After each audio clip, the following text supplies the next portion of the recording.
Welcome back to Footnotes Folly and to Josephus' Antiquities. I am Pemberton. This is Book 6, Part 2. King Saul goes to war, and we begin to see the cracks.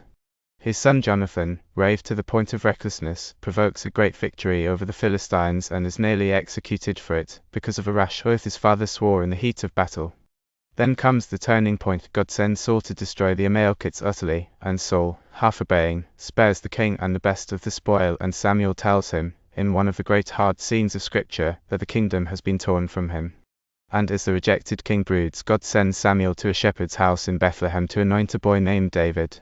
We will end on the field of Elah, where that boy, too young for armor, walks out with a sling and 5 stones to answer the giant Goliath. Let us take up the story. Saul chose about 3,000 men from the multitude. He took 2,000 of them as his own bodyguard and stayed in the city of Bethel, while he gave the rest to his son Jonathan to serve as his bodyguard, and sent him to Gibeah. There Jonathan besieged and captured a certain garrison of the Philistines not far from Gilgal. The Philistines of Gibeah had defeated the Jews, taken away their weapons, placed garrisons in the strongest parts of the country, and forbidden them to carry any instrument of iron, or to use iron in any way whatever. Because of this prohibition, whenever the farmers needed to sharpen any of their tools, whether a coulter, a spade, or any other farming instrument, they had to go to the Philistines to have it done. As soon as the Philistines heard that their garrison had been slaughtered, they became enraged. They regarded this act of contempt as a terrible insult against them, and made war on the Jews with 300,000 footmen, 30,000 chariots, and 6,000 horses. They pitched their camp at the city Michmash. When Saul, the king of the Hebrews, was told this, he went down to the city Gilgal and made a proclamation through all the country that the people should try to recover their liberty. He called them to war against the Philistines, making light of the enemy's forces and treating them as not very considerable, and not so great that the Hebrews could not risk a battle with them. But when the people around Saul saw how numerous the Philistines were, they were seized with great consternation. Some hid themselves in caves and underground dens, while most fled into the land beyond Jordan, which belonged to Gad and Reuben. Saul sent to the prophet and called him to consult with him about the war and public affairs. Samuel commanded Saul to stay there for him and prepare sacrifices, saying that he would come to him within 7 days, so that they might offer sacrifices on the 7th day and then join battle with their enemies. Saul waited as the prophet had directed him, but he did not observe the command that had been given. When he saw that the prophet delayed longer than he expected, and that he was being deserted by the soldiers, he took the sacrifices and offered them himself. When he heard that Samuel had arrived, he went out to meet him. But the prophet said that Saul had not done well in disobeying the instructions he had sent him, and in failing to wait until his arrival. Since Samuel's coming had been appointed according to the will of God, Saul had gone ahead of him in offering the prayers and sacrifices that Samuel should have made for the multitude. Therefore Saul had performed divine offices in a wrong manner and had acted rashly in performing them. Saul then made an excuse for himself, saying that he had waited as many days as Samuel had appointed, but that he had offered the sacrifices so quickly because of the necessity he was in, since his soldiers were leaving him out of fear of the enemy's camp at Michmash, and because a report had spread that they were coming down against him at Gilgal. No. Certainly, if you had been a righteous man, and had not disobeyed me or slighted the commands that God suggested to me about the present state of affairs, and if you had not acted more hastily than the circumstances required, you would have been allowed to reign a long time, and your descendants after you. Samuel was grieved at what had happened and returned home. Saul came to the city Gibeah with his son Jonathan, having only 600 men with him. Most of these had no weapons because iron was scarce in that country, and so were the craftsmen who could make such weapons, for as was shown a little before, the Philistines had not allowed them to have such iron or such workmen. The Philistines divided their army into 3 companies, took 3 roads, and laid waste the country of the Hebrews. King Saul and his son Jonathan saw what was being done, but they were not able to defend the land, since they had no more than 600 men with them. Saul, Jonathan, and Abiah the high priest, who was of the posterity of Eli the high priest, sat on a fairly high hill and watched the land being laid waste, and they were greatly troubled by it. Saul's son agreed with his armor-bearer that they would go secretly to the enemy's camp and create a commotion and disturbance among them. The armor-bearer readily promised to follow him wherever he led, even if he had to die in the attempt. Jonathan used the young man's help, descended from the hill, and went toward the enemy. The enemy's camp was on a precipice with 3 tops, ending in a small, sharp, and long point, while a rock surrounded them like defensive lines meant to prevent enemy attacks. Because the place seemed so secure by its position, the outguards of the camp had been neglected. They thought it completely impossible not only to climb up to the camp from that side, but even to come near it. When they reached the camp, Jonathan encouraged his armor-bearer and told him that they should attack their enemies. If the Philistines saw them and told them to come up, they should take that as a sign of victory, but if the Philistines said nothing and did not invite them to come up, they should return. Just after daybreak, as Jonathan and his armor-bearer approached the enemy's camp, the Philistines saw them and said to one another that the Hebrews were coming out of their dens and caves. Then they called to Jonathan and his armor-bearer, telling them to come up so they could inflict a just punishment on them for their rash attempt. Saul's son accepted that invitation as a sign of victory. He immediately moved out of the place where the enemy had seen them, changed his position, and came to the rock, which no one guarded because of its own strength. From there the two climbed up with great labor and difficulty, overcoming by force the natural strength of the place until they were able to fight their enemies. They fell upon them while they were asleep and killed about 20 of them, filling the camp with disorder and surprise. Some threw away all their armor and fled. Most of them, not knowing one another because they were from different nations, suspected one another of being enemies, for they did not imagine that only 2 Hebrews had come up. So they fought against each other. Some died in the battle, and others, while fleeing, were thrown headlong down from the rock. Saul's watchman told the king that the camp of the Philistines was in confusion. Saul then asked whether anyone had gone away from the army, and when he heard that his son and his son's armor-bearer were absent, he told the high priest to take the garments of his high priesthood and prophesy to him what success they would have. The high priest said that they would gain the victory and prevail against their enemies. So Saul went out after the Philistines and attacked them while they were killing one another. Those who had fled into dens and caves, when they heard that Saul was gaining a victory, came running to him. When the number of Hebrews who came to Saul reached about 10,000, he pursued the enemy, who were scattered all over the country. But then Saul fell into a very unhappy action, one that deserved much blame. Whether from ignorance or from joy over a victory won so strangely, for people so fortunate are often then unable to use their reason consistently, he wanted to avenge himself and exact due punishment from the Philistines. So he pronounced a curse on the Hebrews. If anyone stopped the slaughter of the enemy, turned aside to eat, and gave up the slaughter or pursuit before night came, or forced others to do so, that man would be accursed. After Saul had pronounced this curse, they came into a wood belonging to the tribe of Ephraim, thick and full of bees. Saul's son had not heard his father pronounce the curse, nor heard the multitude approve it. He broke off a piece of honeycomb and ate part of it. Meanwhile, he was told about the curse by which his father had forbidden them to taste anything before sunset. So he stopped eating and said that his father had not acted well in making that prohibition, because if they had taken some food, they would have pursued the enemy with greater strength and eagerness, and would have captured and killed many more of them. After they had killed many tens of thousands of the Philistines, they began spoiling the Philistine camp, though not until late in the evening. They also took a great deal of plunder and cattle, killed the animals, and ate them with their blood. The scribes told the king that the multitude was sinning against God as they sacrificed, because they were eating before the blood had been properly washed away and the flesh made clean. Saul then ordered a great stone to be rolled into the middle of them, and made proclamation that they should kill their sacrifices on it, and not eat the flesh with the blood, because that was not acceptable to God. When all the people did as the king commanded, Saul built an altar there and offered burnt offerings on it to God. This was the first altar Saul built. Then Saul wanted to lead his men to the enemy's camp before daylight in order to plunder it. The soldiers were not unwilling to follow him, but showed great readiness to do as he commanded. The king called Ahitub the high priest, and ordered him to learn from God whether he would grant them favor and permission to go against the enemy's camp and destroy those in it. When the priest said that God gave no answer, Saul said that God was surely refusing to answer for some reason, since only a little while before he had declared beforehand everything they desired, and had even anticipated them with his answer. He said there must be some sin against God concealed from them that was causing his silence. Saul swore by God himself that even if the one who had committed the sin proved to be his own son Jonathan, he would kill him, and in that way appease God's anger against them, just as if he were punishing a stranger who was not related to him at all for the same offense.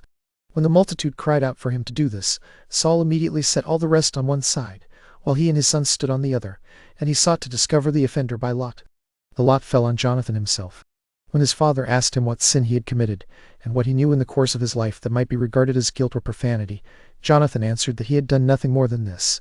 The day before, without knowing of the curse and oath Saul had pronounced, while he was pursuing the enemy, he had tasted honeycomb. But Saul swore that he would kill him, and would prefer keeping his oath above all ties of birth and nature. Jonathan was not dismayed by this threat of death, but offered himself to it generously and fearlessly. He said that he did not ask his father to spare him. Death would be very acceptable to him, if it came from his father's piety and after a glorious victory, for his greatest consolation was that he left the Hebrews victorious over the Philistines. At this all the people were very sorry and deeply distressed for Jonathan. They swore that they would not stand by and see Jonathan die, since he was the author of their victory. By this means they snatched him out of the danger brought on him by his father's curse, and they also prayed to God for the young man, asking him to forgive his sin. So Saul, after killing about 60,000 of the enemy, returned home to his own city and reigned happily. He also fought against the neighboring nations and subdued the Ammonites, the Moabites, the Philistines, the Edomites, the Amalekites, and also the king of Zobah. He had 3 sons, Jonathan, Isuaz, and Malchishua, and 2 daughters, Merab and Michal. He also had Abner, his uncle's son, as captain of his army. that uncle's name was Ner. Ner and Kish, Saul's father, were brothers. Saul had a great many chariots and horsemen, and against whomever he made war he returned as conqueror. He advanced the affairs of the Hebrews to a high degree of success and prosperity, made them superior to other nations, and made the young men who were remarkable for height and beauty the guards of his body. Samuel came to Saul and said that God had sent him to remind Saul that God had preferred him above all others, and had ordained him king. Therefore Saul ought to obey God and submit to his authority, remembering that although Saul had dominion over the other tribes, God had dominion over Saul and over all things.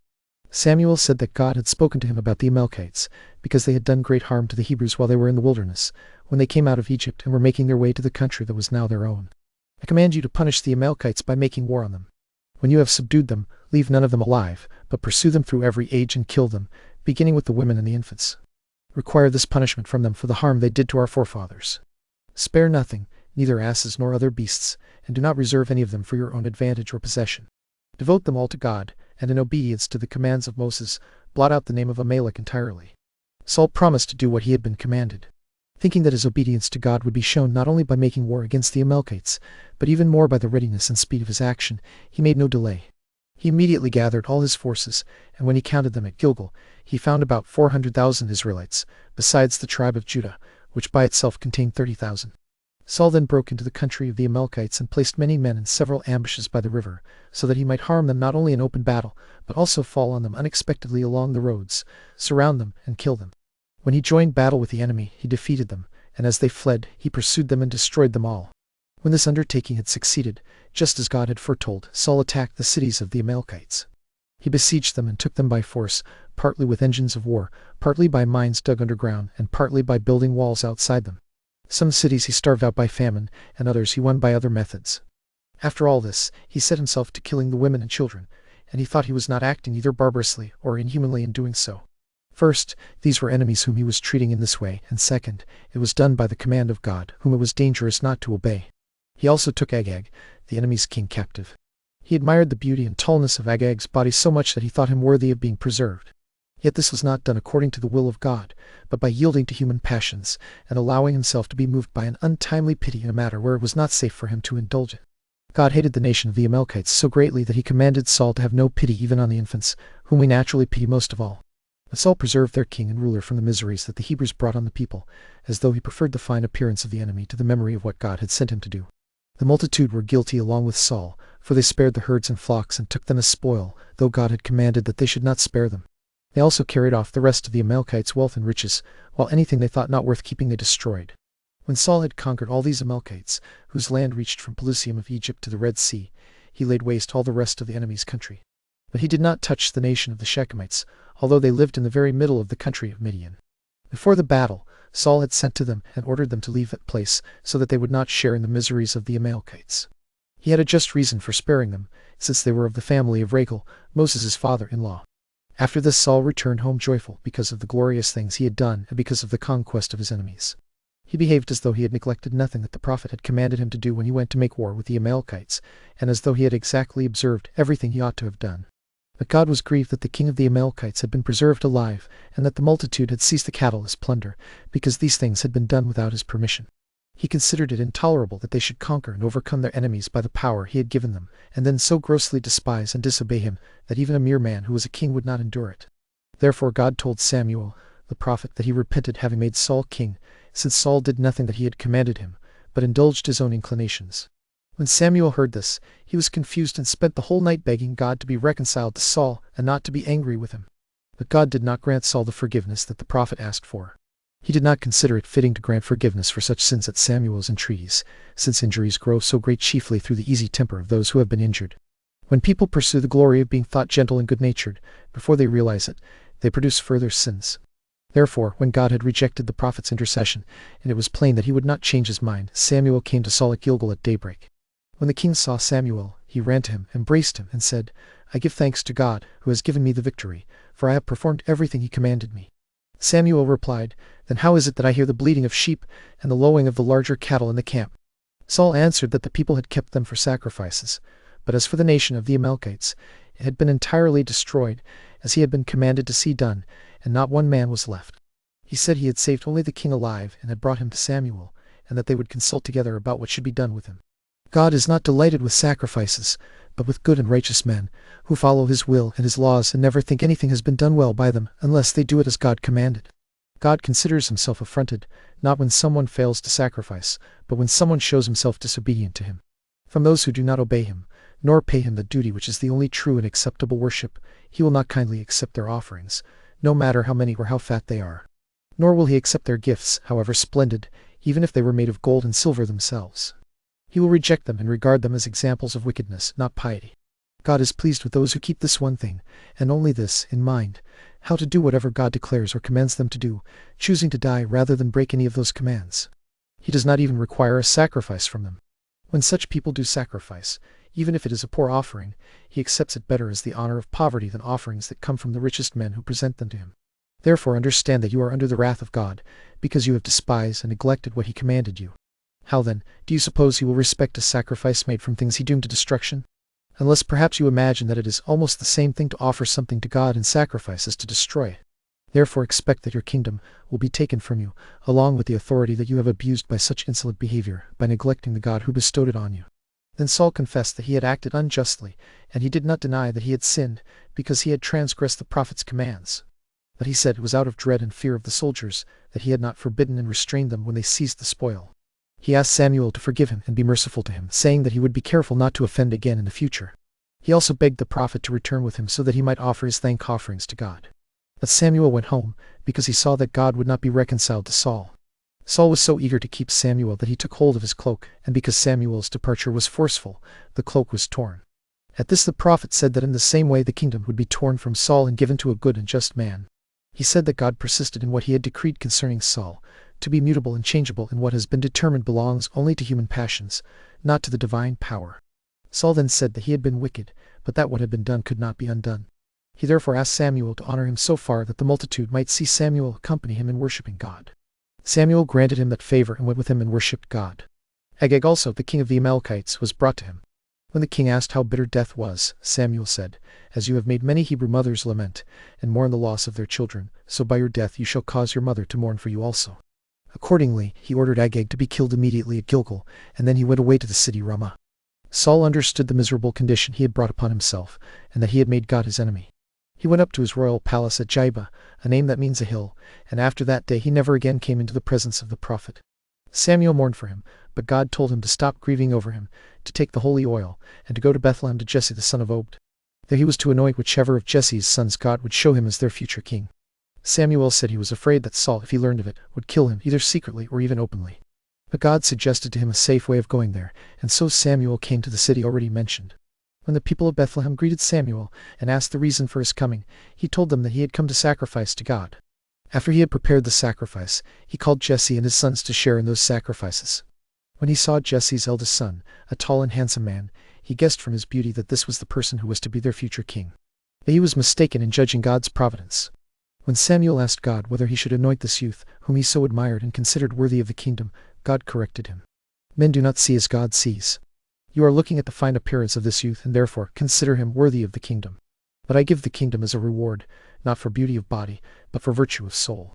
I am seeking one who is perfectly beautiful in that respect, one who is beautiful in piety, righteousness, courage, and obedience, for these make up the beauty of the soul. When God had said this, Samuel told Jesse to show him all his sons. So Jesse brought 5 other sons before him. Of them Eliab was the eldest, Amminadab the second, Shammah the third, Nathaniel the fourth, Rael the fifth, and Asam the sixth. When the prophet saw that these were in no way inferior to the eldest in appearance, he asked God which of them he had chosen for their king. When God said it was none of them, Samuel asked Jesse whether he had any other sons besides these. Jesse said he had one more, named David, but that he was a shepherd and was taking care of the flocks. Samuel told them to call him immediately, because they could not possibly sit down to the feast until he came. As soon as David's father sent for him and he came, he appeared to have a yellow complexion, keen sight, and a handsome appearance in other respects as well. Samuel said privately to himself that this was the one whom God was pleased to make their king. So he sat down to the feast and placed the youth below him, along with Jesse and Jesse's other sons. After this Samuel took oil in David's presence and anointed him. He whispered in his ear and told him that God had chosen him to be their king. He urged him to be righteous and obedient to God's commands, because by this means his kingdom would continue for a long time, and his house would be very splendid and celebrated in the world. He told David that he would overthrow the Philistines, that against whatever nations he made war, he would be the conqueror and survive the fight, and that while he lived he would enjoy a glorious name, and leave such a name to his posterity also. After Samuel had given David these admonitions, he went away. But the divine power departed from Saul and moved to David. Because the divine spirit had moved to him, David began to prophesy. As for Saul, strange and demoniacal disorders came upon him and brought him such suffocations that they were ready to choke him. Physicians could find no remedy except this. If someone could soothe those passions by singing and playing on the harp, they advised Saul's attendants to look for such a person, and when the demons came upon Saul and disturbed him, to have that person stand over him, play the harp, and recite hymns to him. Accordingly Saul did not delay, but commanded them to seek out such a man. A certain bystander said that he had seen, in the city of Bethlehem, a son of Jesse who was still only a child in age, but was handsome and beautiful, and in other respects worthy of great regard. He was skillful in playing the harp and singing hymns, and was also an excellent soldier in war. Saul sent to Jesse and asked him to take David away from the flocks and send him to Saul, because he wished to see him, having heard a favorable report of his beauty and courage. So Jesse sent his son, and gave him presents to carry to Saul. When David came, Saul was pleased with him, made him his armor-bearer, and held him in very high esteem. David soothed Saul's passion, and was the only physician for the trouble he had from the demons whenever it came upon him, doing this by reciting hymns, playing the harp, and bringing Saul back to his right mind.